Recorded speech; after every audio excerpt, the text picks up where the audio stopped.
मेरे मत में यदि तुलसी जी की सेवा की जाए,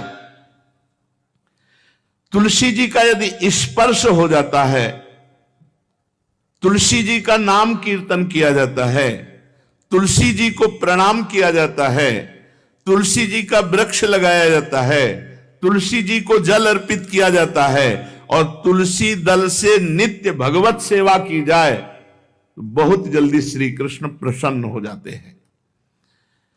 प्रतिदिन जो तुलसी जी की भक्ति करता है, तुलसी का पौधा रोप करके तुलसी जी का सिंचन करना, तुलसी जी को तिलक लगाना, तुलसी जी को माला पहनाना, तुलसी जी की परिक्रमा करना, तुलसी जी को प्रणाम करना, वो कोटि सहस्त्र युगों तक ऐसा महान सुकृत होता है कि भगवान श्री कृष्ण के नित्य समीप रहता है जो तुलसी जी की सेवा करता है।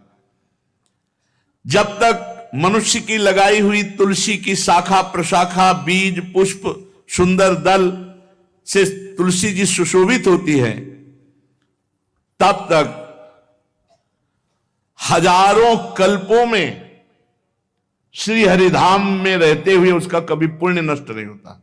जैसे एक दिन 1000 कल्प, 2 दिन 2000 कल्प, वो भगवान के नित्य धाम में महान सुकृत के बल से भगवत धाम में रहेगा, जो तुलसी जी का पक्का मान लीजिए। जब स्वयं में से तो तुलसी जी रोपण करके तुलसी जी का एक वन लगाया था और रोज नवीन नवीन मंजरी तुलसी दल लेकर प्रभु के चरणों में, कहीं न कहीं तुलसी जी की कृपा हुई। वृंदावन, ये वृंदाधिष्ठात्री देवी वृंदावन की है, इनकी कृपा के बिना हे चंद्रादने संपूर्ण पत्रों और पुष्पों को जो उतार करके सम्मान पूर्वक पहले प्रार्थना करनी चाहिए, हे वृंदा देवी, हे तुलसी जी, भगवान श्री हरि की पूजा के लिए या प्रियाजू की पूजा के लिए हम आपके कुछ मंजरी कुछ दल लेकर के सेवा करना चाहते, आप कृपा करके मुझे दीजिए, और फिर उतार लें। ऐसे नोचना नहीं, बहुत सम्मान से बहुत प्यार से, तो तुलसी जी प्रसन्न होते हैं। जो मनुष्य तुलसी दल से श्री हरि की पूजा करता है, कोई भी पाप उसका स्पर्श नहीं कर सकता। पूर्व में किया हुआ कोई भी पाप उसको दंड नहीं मिलेगा, जो तुलसी जी की आराधना नित्य करता है। अब इतना जल भी ना चढ़ा दे, हमारे पुण्य हो जाए और तुलसी जी अंतर ध्यान, अनुकूल जल, जैसे मान लो गमले पे हैं तो इतना बड़ा तांबे का रोज उससे चढ़ा, अब भर के लोटा चढ़ा दोगे 2-4 दिन में अंतर ध्यान हो जाएंगे तुलसी जी। बहुत विवेक से जरूरत है, मतलब भारी पुण्य होगा। अब इतना बड़ा लोटा रोज जल चढ़ाओगे तो 2-4 दिन में पीली होके अंतर ध्यान हो जाएंगे। भाई इतना जल, अनुकूल जल चाहिए, एक तांबे का छोटा सा लिया, ऐसे रोज डालो, उसमें कोई फर्क नहीं, और गमला उठाकर धूप में विराजमान करो। सेवा का मतलब क्या है? जो तुलसी जी को जल अर्पित करके तुलसी जी की सेवा करता है, हरि चिंतन करता, कभी कोई पाप उसका स्पर्श नहीं कर सकता। 100 भार सोना, 400 भार चांदी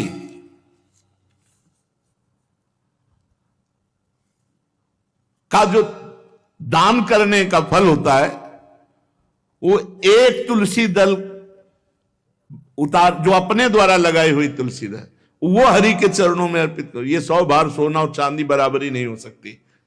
कितना महत्व है।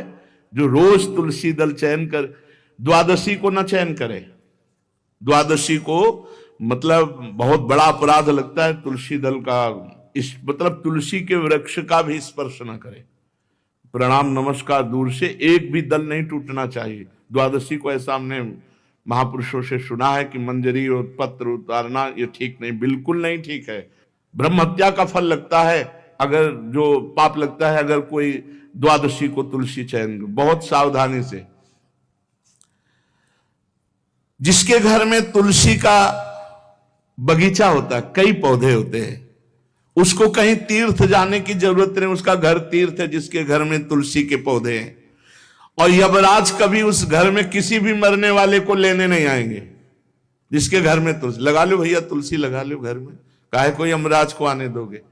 सबके घर में तुलसी। कितना सुंदर पहले था। घर में आंगन होते थे, आंगन में एक बहुत बड़ा, और फिर उसमें तुलसी जी, और फिर उसमें 2-4 नर्मदेश्वर और शालिग्राम ऐसे, और फिर घर का हर व्यक्ति जल चढ़ाना, प्रणाम करना, नमस्कार करना, 4 पर। कितनी पवित्र पद्धतियां हमारी थी।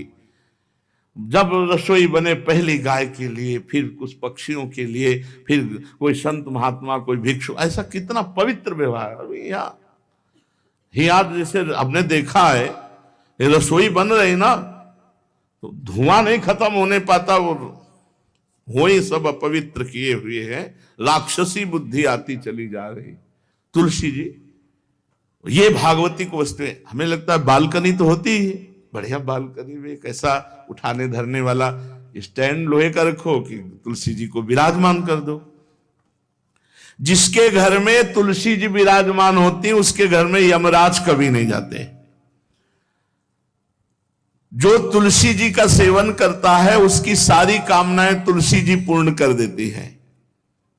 तुलसी जी को लगाना, तुलसी जी का पालन करना, तुलसी जी को सिंचन करना, तुलसी जी का दर्शन करना, तुलसी जी का स्पर्श करना, मनुष्य के द्वारा जो मन, वाणी और शरीर से पाप हो गए, सबको तुलसी महारानी क्षमा कर देती है, दग्ध कर देती है। पुष्कर आदि तीर्थ, गंगा आदि परम पावन नदियां, ये सब जो स्नान आदि, अवगाहन आदि करने का फल देते हैं, वो केवल तुलसी जी घर में विराजमान है, उसको फल मिल जाएगा। कितने बढ़िया। जो तुलसी जी की नवीन मंजरी प्रभु के चरणों में अर्पित करके प्रणाम करता है, वो चाहे कितना भी अपराध किए हो, वो कभी यमपुरी को नहीं देखेगा, कभी यमराज के पास नहीं जाएगा। जो मनुष्य तुलसी काष्ठ का घिसा हुआ चंदन लगाता है, उसके सारे संचित भस्म हो जाते हैं, और क्रियमाण जो वर्तमान, वो कभी उसको बांध नहीं सकते। तुलसी जी का काष्ठ का घिसा हुआ चंदन। जिसके घर में तुलसी की छाया होती है, वहां पितरों को अपने आप कल्याण प्राप्त हो जाता है। जो श्राद्ध करने से लाभ मिलता है पितरों को, घर में तुलसी लगा के, जो तुलसी की छाया, बड़ा वृक्ष, पितरों को तृप्ति मिलती है। चतुर्भुज ब्रह्मा जी सारंग धनवा श्री हरि के महामहिम स्वरूप की अनुभूति करने के लिए भी कहा है कि तुलसी जी का महान महात्म्य है। अगर तुलसी जी का सेवन करे तो भगवान श्री हरि की महिमा को जान जाएगा। स्त्री हो या पुरुष, पुरुष नपुंसक नारीवा जीव चराचर कोय, सर्व भाव भज कपट तज मोह परम प्रिय सोय। शरीर वर्दी है, हमारी पोशाक है, हम सब एक हैं, आत्मस्वरूप है, कुछ अलग नहीं है। शरीर केवल पांच भौतिक है तो सबका पांच भौतिक है, उसमें चिन्ह है स्त्री पुरुष के, बस। इसके लिए भगवान की आराधना निषेध थोड़ी है। जो स्त्री या पुरुष श्री तुलसी जी के काष्ठ के मन के बना के, जैसे छोटी कंठी या बड़ी माला धारण करता है, श्री कृष्ण उसके बस में हो जाते हैं। यह है तुलसी जी की महिमा। परम सुहाग श्री कृष्ण मिल जाते हैं, और कौन सी भी हमें उपलब्धि चाहिए। हे गोप नंदिनी, तुलसी जी का सेवन करने से श्री कृष्ण वश में हो जाते हैं।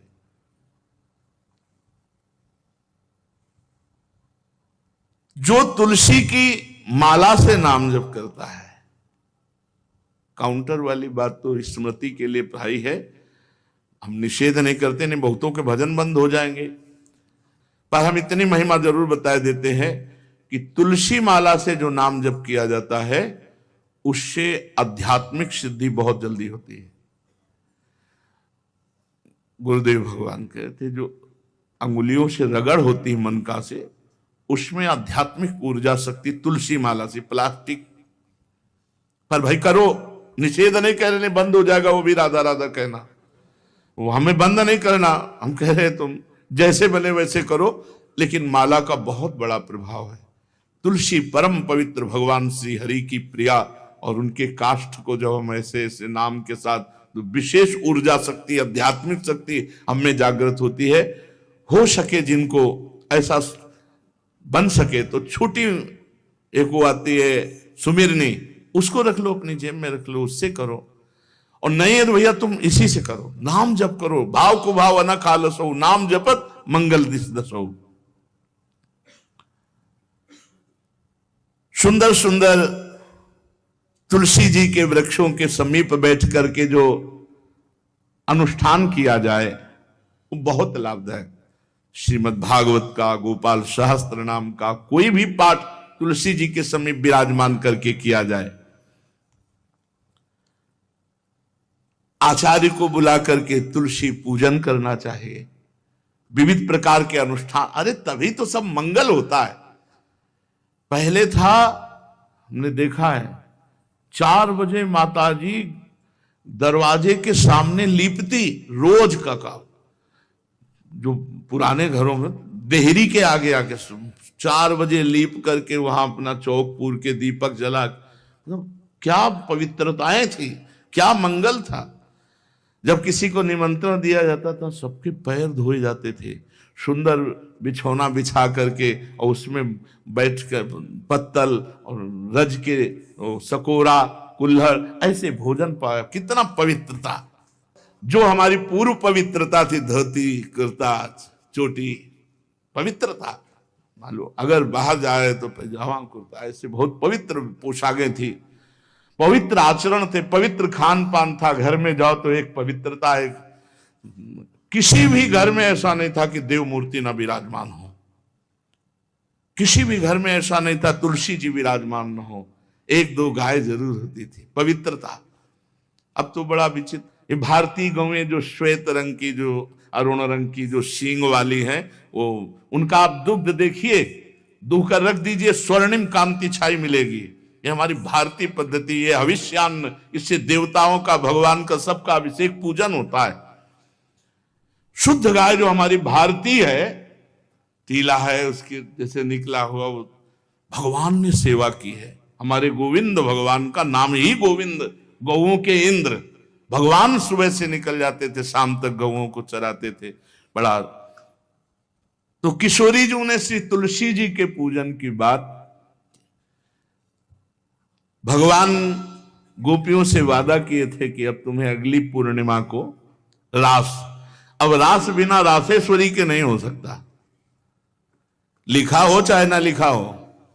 कोई भी विद्वान, कोई भी प्रवक्ता इस बात को बतावे, कहते हैं भागवत में राधा नाम नहीं लिखा है, भागवत राधामय ही है। सांद्रानंद घन प्रेम मूर्ति किशोरी, बिना लाडली जू के कोई रास बता दे कहीं भी, कभी भी, कैसा भी। महारानी जू के बिना रासेश्वरी के रास हो ही नहीं सकता, लिखा हो चाहे ना लिखा हो। क्यों नहीं लिखा? याते श्री सुख प्रगट कियो नहीं, जहां बोले राधा तो समाधि लग जाती हो, यहां 7 दिन में तक्षक काटना है। श्री सुखदेव जी ने महारानी जी का नाम, हरिराम व्यास जी कह रहे, याते श्री सुख प्रगट कियो नहीं, जान सार को सार परम धन, राधा नाम आधार। वैसे तो रोज संकेत वन में, पीछे हमने चर्चा की थी, प्रेम सरोवर में प्रियालाल मिलते थे, नंदगांव वर्षा में। आज लालू ने एक नई लीला रची, गोप देवी लीला है। श्री लालजू महाराज प्रियाजू को रास के लिए उन्होंने सोचा एक बार छलिया रूप रख करके महल में प्रवेश करते हैं, देखते हैं लाडली जू पहचानती है कि नहीं, और कितना प्यार लाडली जू करती है। महाराज तो जो रूप धारण करें तो सभी सुंदर हैं, तो सुंदरता के समुद्र हैं। जब नकबेसर धारण करते ना, अंजन और घूंघट नीलांबर का, महाराज हृदय चूर चूर हो जाए, ऐसे सुंदर है। गोरी किशोरी भी चकोरी है जिनकी, नीलांबर धारण करके, और जिस समय लाली लगा के महाराज अपने राधा पी जी को कभी कभी जब आते हैं तो देखो ऐसा लगता है यार बलिहार है महाराज, जो रूप धारण करते हो सीधे हृदय पर प्रहार करते हो। प्रभु ने गोप देवी का रूप धारण किया, गोपांगना का। श्री चरणों में नूपुरों की झनकार, कटी में करधनी जिसमें क्षुद्र घंटिका लगी हुई हैं। अद्भुतम गोपिका रूपम चलत झंकार नूपुरम किंकिणी घंटिका शब्द मंगुलीयक भूषितम। बड़ी दिव्य अंगूठियां धारण किए हुए अंगुलियों पे, कमर में करधनी जो रुंझुन रुंझुन, श्री चरणों में नूपुर और रत्न कंकण केयूर मुक्ताहार विराजितम। कलाइयों में रत्न जटित कंगन, बीच बीच में चूड़ियां कंगन ऐसे, बाजूबंद, कंठा, मोतियों के हार और शीश फूल, केशपास, वेणी रचना, नासिका में मोती की बुलाक, बेशर और अलकावली, घुंघराली अलकावली, श्याम वर्ण के केश। ऐसा रूप धारण किया जो देखे मुग्ध हो जाए श्याम सुंदर को। वृषभानु भवन की तरफ चले। खाई और परकोटों से युक्त वृषभानु भवन 4 दरवाजों से सुशोभित, प्रत्येक द्वार पर काजल के समान वर्ण वाले गजराज झूम रहे। राजभवन की बड़ी मनोहरता है। उस मंडप प्रांगण में वायु के समान वेग वाले घोड़ों से अंगरक्षक महल की रक्षा करने वाले चारों तरफ दौड़ रहे हैं वृषभानु भवन में। और बड़ी ही सुंदर सुंदर गौएं, धर्म धुरंधर बलवान सांड रमा रहे। बहुत से गोपाल बंशी वेद धारण किए हुए उनको संभाल रहे हैं। वृषभानु जी का भवन क्या है, ऐसा लगता है कि विश्वकर्मा ने पूरी कला कौशल लगा दी। और महारानी जी के लिए भवन के अंदर ही बगीचा, झरना, सरोवर, सब कोटि कोटि सूर्य के समान कांति वाले सुंदर सुंदर मणियां खंभों में जटित हैं, जिससे प्रकाश फैल रहा है। रत्न मंडित आंगन, बहुत से रत्न स्वरूप भूमि पे जटित है। और वहां वीणा, ताल, मृदंग आदि बाजे बजाती हुई बहुत सी मनोहर सखियां फूल छड़ी लिए हुए दरवाजे पर खड़ी हैं, संगीत बज रहा है। उस अंतापुर में दिव्य विशाल उपवन की छटा छटक रही। भीतर ही अनार, कंद, मंदार, नींबू तथा अन्य ऊंचे ऊंचे वृक्ष लहरा रहे। केतकी, मालती, माधवी लताएं बड़ी सुंदर वृक्षों का आलिंगन किए हुए श्री राधा निकुंज महल के अंदर ही कल्प वृक्ष के फूलों की सुगंध से भौरे मत वाले हो रहे हैं। शीतल मंद सुगंध वायु चल रही है। कहीं सहस्त्र दल कमलों के पराग को बारंबार वायु बिखेर रही है। निकुंज शिखरों पर बैठे हुए मोर कभी नाचते हैं, कभी कूक रहे हैं, कहीं कोकिला, कहीं सारस, कहीं सुख। और फूलों के सहस्त्र सहस्त्र सैयाएं जगह जगह, कभी लाडली जो इधर से निकले किसी में भी विराजमान हो जाएं। मेघ मंदिर में सैकड़ों फुहारे छूट रहे। बाल सूर्य के समान कांतिमान कुंडल तथा विचित्र वर्ण वाले वस्त्र धारण किए हुए करोड़ों बलवान महल के आसपास श्री लाडली जी के और श्री स्वामिनी जी की परिचर्या में सब सुसज्जित सखियां केसरिया रंग के सूक्ष्म वस्त्रों को सजाकर पर्दा बनाया गया है।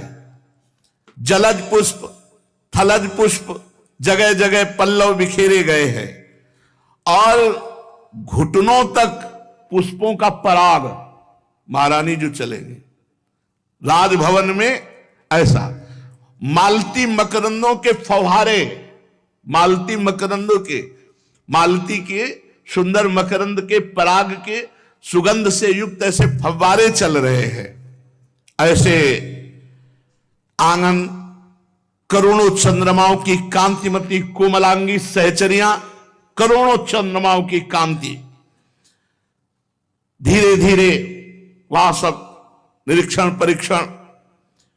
श्री वृषभानुनंदिनी श्री किशोरी जी की सेवा में सहस्त्रों ऐसी सुंदरियां, जैसे चंद्रमा के उदय होने से ताराओं की कांति फीकी हो जाती है, तो जब लाडली जी पधारती है तो ऐसे सबकी कांति फीकी हो जाती है। देखो माई सुंदरता की सीमा, ब्रजनो तरुण कदम नागरी, निरखी करत अधग्रीवा। महान गौरव लाडली जी का। श्री किशोरी जी की अगवानी करने के लिए सखियां दौड़ पड़े। लाडली जी को संभाल संभाल के कर कमल पकड़ करके पराग मार्ग से सिंहासन पर बिठाया। फिर लाडली जी की जैसी सेवा होती, कोई चवर, कोई पंखा, कोई व्यजन, कोई पान बीड़ी। अब ये गोप सुंदरी थोड़ा घूंघट करके सकुचाती हुई कोई टोक न दे, वृषभानुभवर में पहुंची। एक सखी ने देखा फूल छड़ी से, रे कौन हो आप? मैं गोप सुंदरी हूं, गोप देवी। क्या कार्य है? आपकी महारानी से मिलना है, मुझे शिकायत करना है। क्या शिकायत करनी? शिकायत करना है तो बाबा से करो जाकर। वो बात बाबा से नहीं कह सकती जो बात हमारे साथ हुई है, वो बात केवल लाडली जी से कह सकती है और वही हमारा निर्णय कर सकती है। हाँ, तो कोई गंभीर बात है, गंभीर बात है। इसीलिए तो महारानी जी, कोई गोप सुंदरी आई अपने को बोल रही और वो आपसे अपना न्याय करवाना चाहती है, आदर पूर्वक उसको लाओ। पुष्पों के पावड़े जहां थे वहीं से गोप सुंदरी को घूंघट इतना किए हुए हैं, क्योंकि लाडली जी के सामने नेत्र चपलता इनकी खुल जाती है, तो इतना घूंघट किए हुए हैं।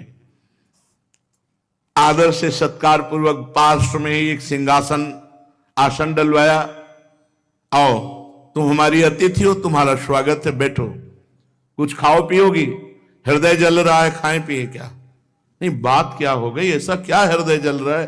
कुछ आपको नहीं, हमारी पहले बात सुन लो और न्याय कर दो, बस हो गया। अच्छा सुंदरी, तुम्हारा स्वागत है। स्वागतम ते सखि शुभे नामधेयम बदासु में, भूरि भाग्यम ममई वाद्य भवत्यागतया स्वतः। स्वागत है सुंदरी, तुम्हारा स्वागत है। मुझे ऐसा लग रहा है मेरे भाग्य से तुम आई हुई हो, क्योंकि जब मैं तुम्हारे जो अंग खुले दिखाई दे रहे हैं उनको देखती हूं तो मुझे विशेष सुख मिलता है, जैसे मेरे प्रीतम के सुख, मेरे प्रीतम की स्मृति आपके दर्शन से आ रही है।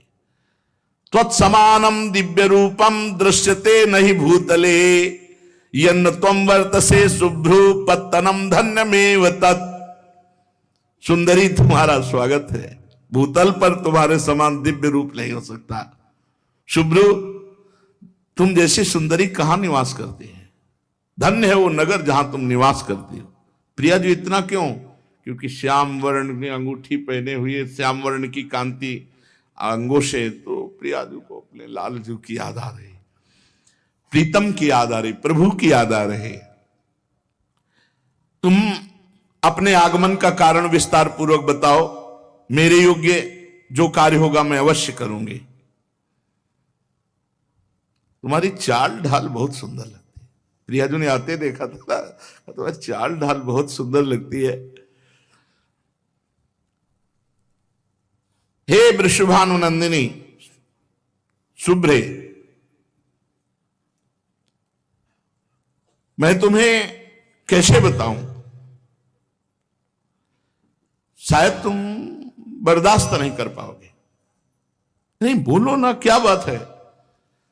पूछा मेरा नगर कौन सा है, तो सुन लो, मैं गोकुल में जो नंदगांव पास में है, नंद भवन में उत्तर दिशा में मेरा निवास है।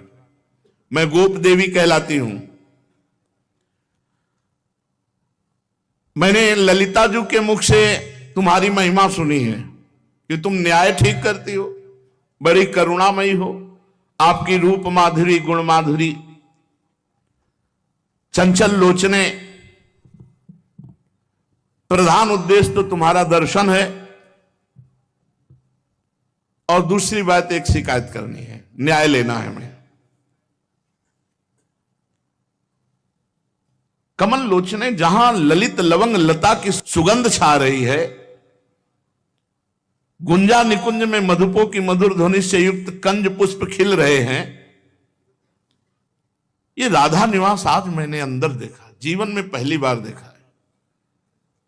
मेरी आंखें निहाल हो गई। ऐसी तो कोई पुरी नहीं है, चाहे देवराज इंद्र की क्यों ना हो।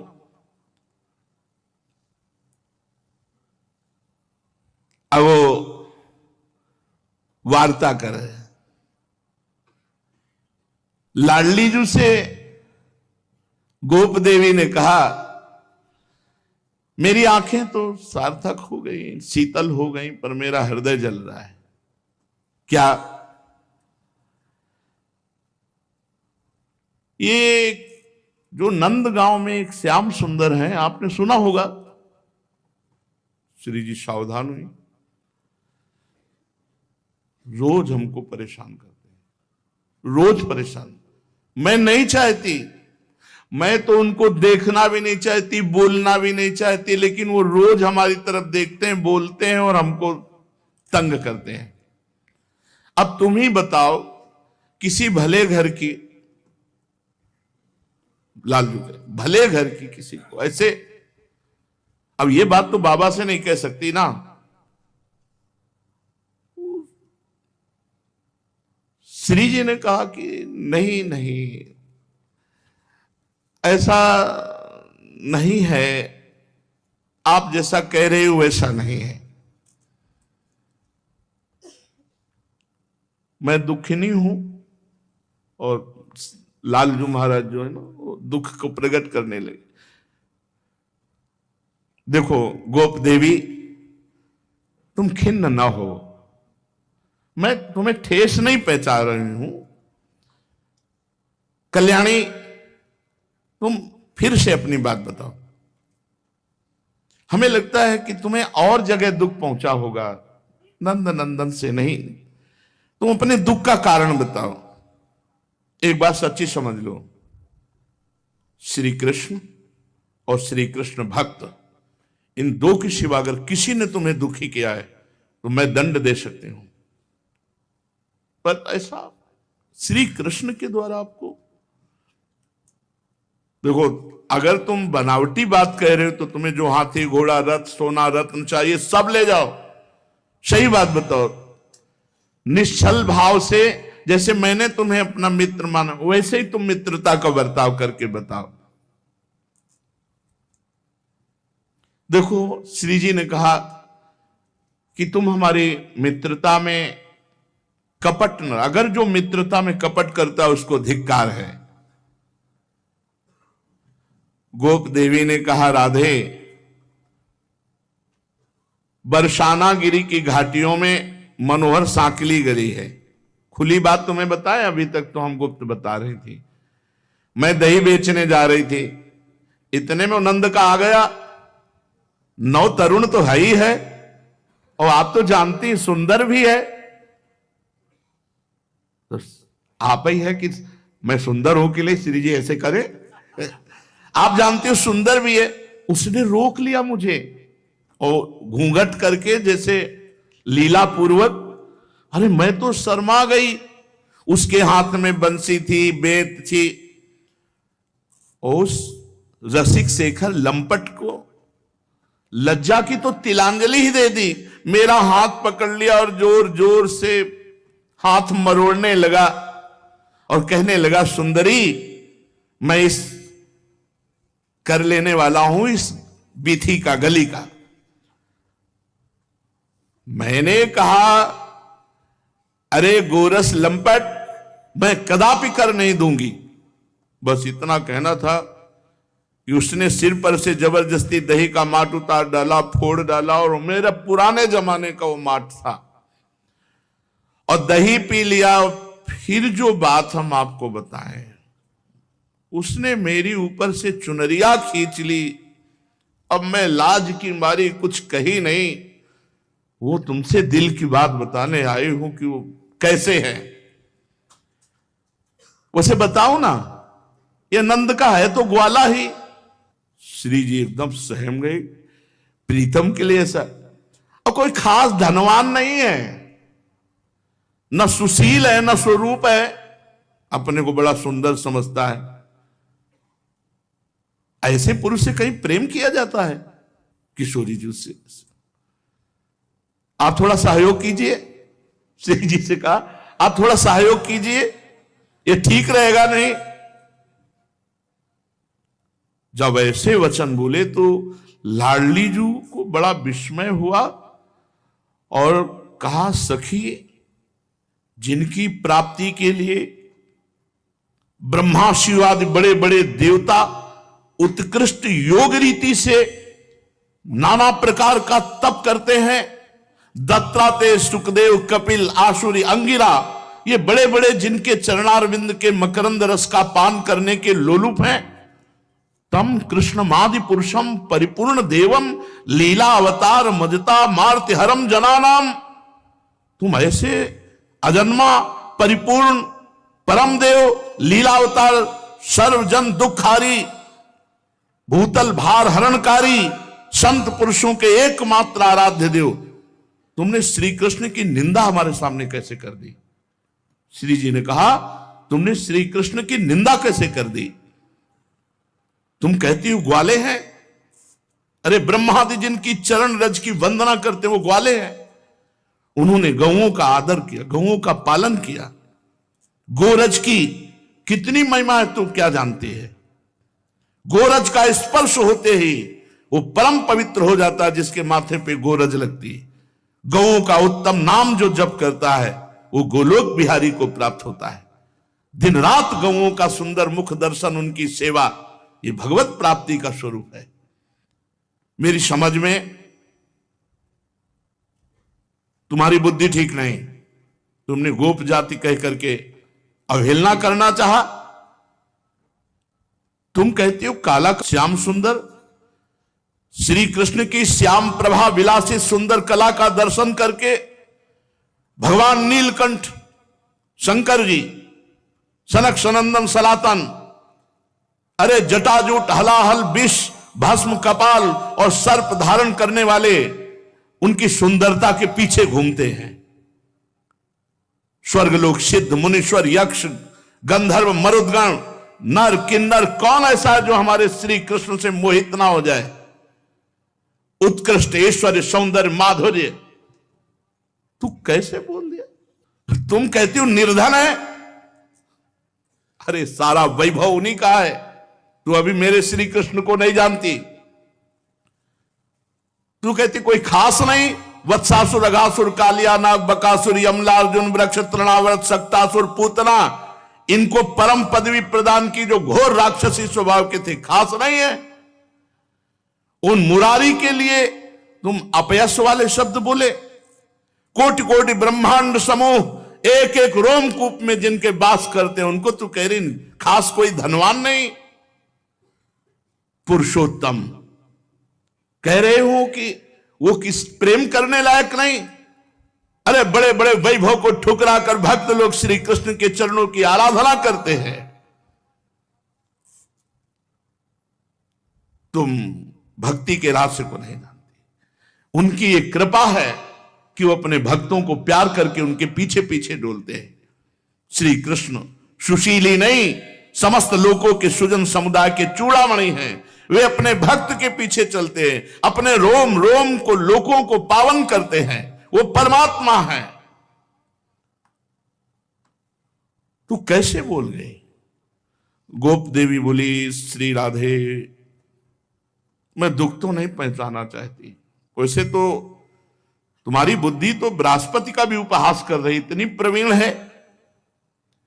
वाणी कला कौशल बोलने का। श्री राधे, हमें लगता है तुम्हें श्री कृष्ण से प्रेम है क्या? क्योंकि तुम बात सुनते ही ऐसी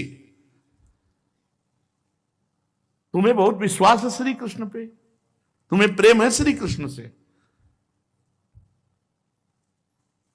श्री जी ने कहा मुझे प्रेम है श्री कृष्ण से और मुझे विश्वास है श्री कृष्ण पे।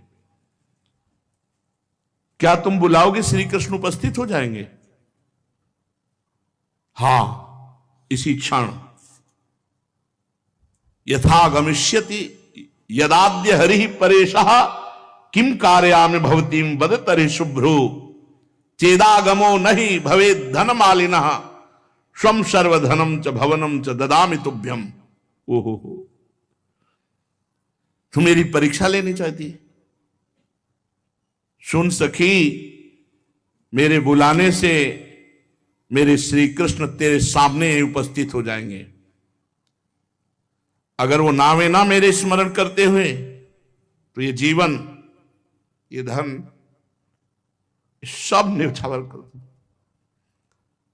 कितना प्रेम है श्री जी से। कह रही चेदागमो न ही भवेत धन मालिनः तो स्वयं सर्वम धनम भवनम ददामि तुभ्यम।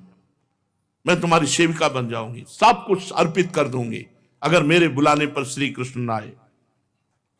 अथ राधा समुत्थाय नत्वा श्री नंद नंदनम उपविश्यासने दध्यौ ध्यानस्तिमिल्लोचना। उसी समय श्री जी ने आंख मूंद लिया और प्रभु श्री कृष्ण के ध्यान में मगन हो गए। श्री कृष्ण का मन ही मन चिंतन करके उनके ध्यान में डूबी और निश्चल हो गई।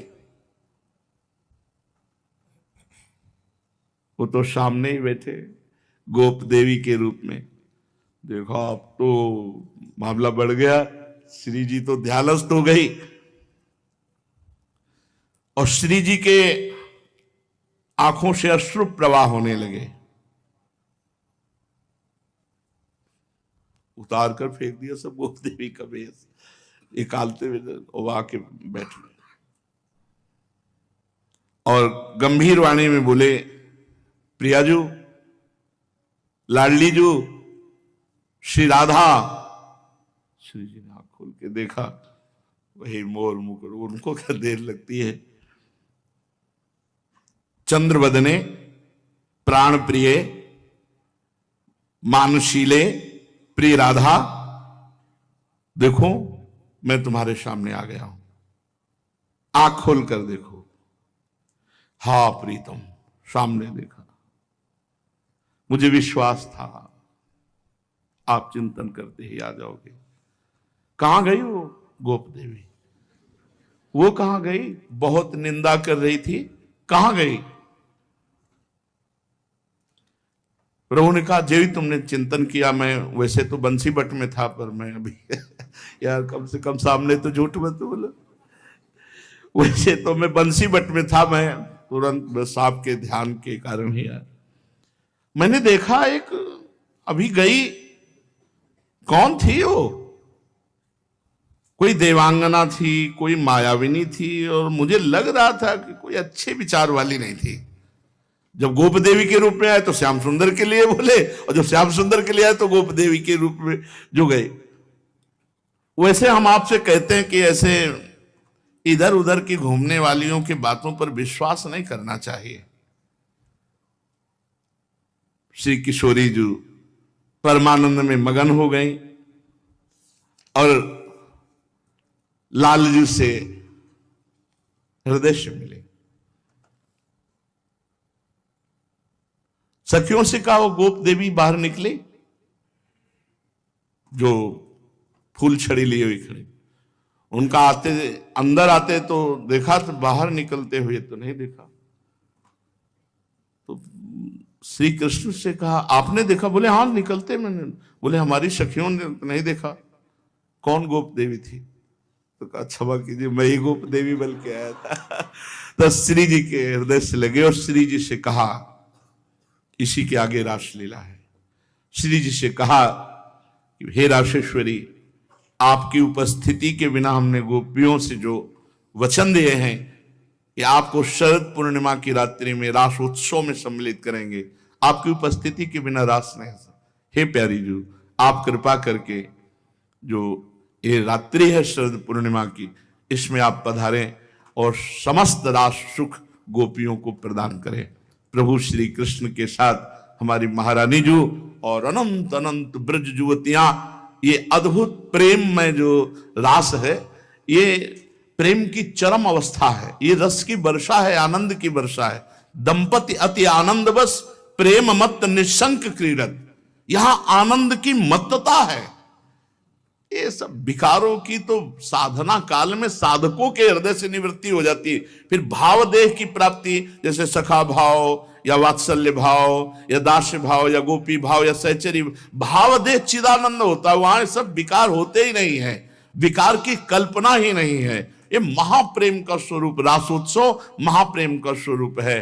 भगवत कृपा से जो आगे चर्चा है वो रास की ही है। हम लोग बड़े सौभाग्यशाली हैं जो वृंदावन की भूमि में, रास भूमि में बैठकर रास चर्चा करने को और सुनने को मिलेगी। बहुत भाव से सुने प्यारे जू की इस चर्चा का फल है कि सदा सदा के लिए हृदय रोग निवृत्त हो जाए, हम भगवदाकार भाव में, रस में डूब जाए। शेष चर्चा आगे। श्री राधा वल्लभ लाल।